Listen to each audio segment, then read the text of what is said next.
Até uma questão interessante, assim, essas conferências todas que têm sido organizadas, seria um momento, seria um espaço para reunir elementos importantes para se avançar na construção de um planejamento, na medida que você procura explorar conflitos entre diferentes atores desse processo, no caso específico, você falou da conferência para o desenvolvimento agrário, com todo esse conflito de posições entre pluralistas e outros, né? E não é só essa.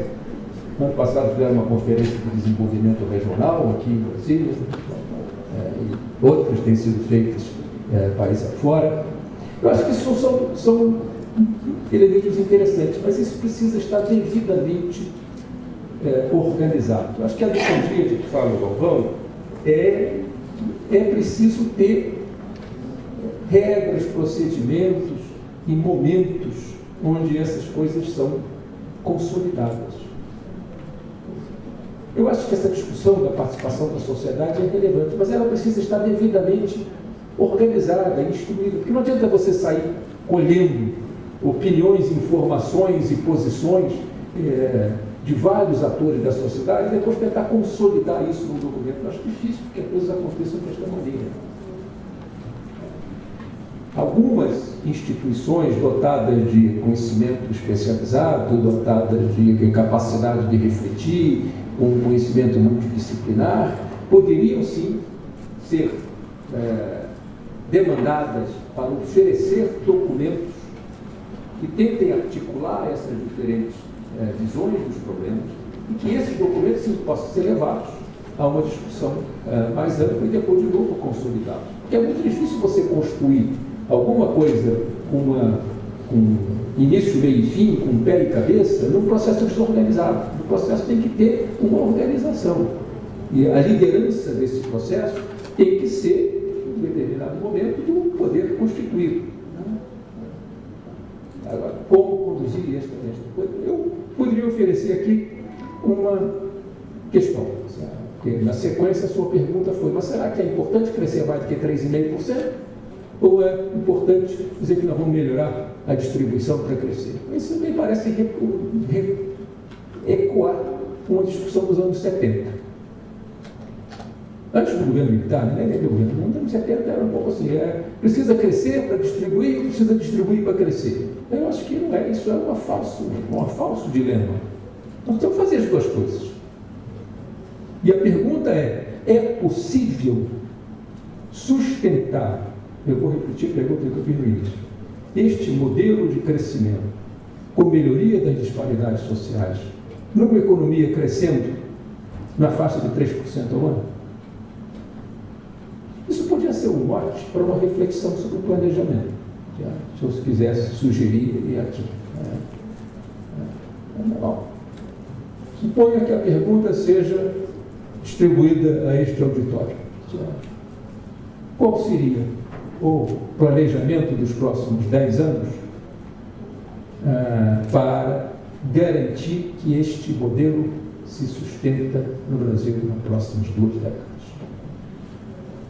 Dá para fazer do jeito que dá? É possível? Qual é o diagnóstico? Primeiro precisamos consolidar o diagnóstico da situação.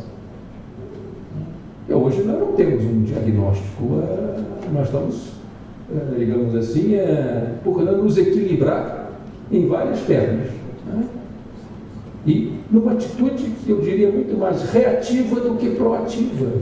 Na minha visão, o governo vem reagindo nos últimos anos às pressões, às oscilações da conjuntura interna e externa. Essa reação produziu resultados positivos, mas gerou um ambiente que está se tornando, a meu juízo, extremamente difícil. A administração dos conflitos que se instauraram no âmbito do Brasil hoje está complicada. Não só no governo federal, se olhar no resto do país também. Eu sugerindo aqui, já que estamos num ambiente um pouco mais estimulante, o debate é esse. Por que o esforço de planejamento não se concentra nessa questão? E aí é preciso explorar o diagnóstico, avançar na análise dos fatores que podem contribuir positivamente ou negativamente, de como precisariam pôr em discussão o que precisa ser feito para superar as dificuldades e para estimular as oportunidades. Por isso tem que ser um debate organizado. Não é um debate a ser feito no momento de elaboração do próximo PPA. Ele está por cima disso, está além disso. Para concluir, eu acho que essa é a questão que se me apresenta como essencial nesse ponto em que nós estamos. Não é só que nós invertemos o discurso agora que o problema é do planejamento e a gestão, é que nós invertemos também a lógica da relação entre o planejamento e o orçamento. Para mim, o exemplo mais marcante vou exagerar, da falência do PPA é o fato que não é o orçamento que se ajusta ao plano, é o plano que se ajusta ao orçamento.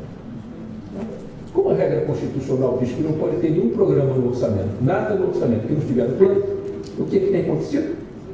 A cada ano você faz uma segunda, aprova uma modificação do plano para acomodar um novo programa. Então, isso para mim é o exemplo mais claro de que o plano pode ser bem elaborado, mas as condições de executar o plano não são dadas pelas conjunturas e pelo contexto vigente. Então, se a gente não reconhecer o fato, acho que nós ficamos numa dificuldade muito grande de trabalhar para mudar a realidade. E bem quase que se acomoda numa situação um pouco esquizofrênica. As coisas são como elas parecem e não como elas são na realidade. Ou seja, é uma questão de psicanálise e não de economia. E a gente precisa, talvez, convocar no próximo seminário alguns psicanalistas para discutir a crise do planejamento.